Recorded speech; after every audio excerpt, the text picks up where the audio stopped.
పడిమెట్ల పైకెక్కి గుడికేగు భక్తులకు ఎదురొచ్చే బంగారు స్వామి ఇరుముడులు స్పృశించి శుభమనుచు దీవించి జన బృందముల చేరే జగమేలు స్వామి తన భక్తులొనరిల్చు తప్పులకు తడబడి ఒక పక్క ఒరిగెన ఓంకారమూర్తి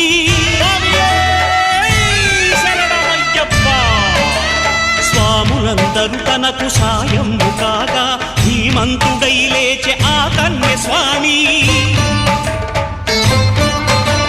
పట్టబంధము వీడి భక్తతతికై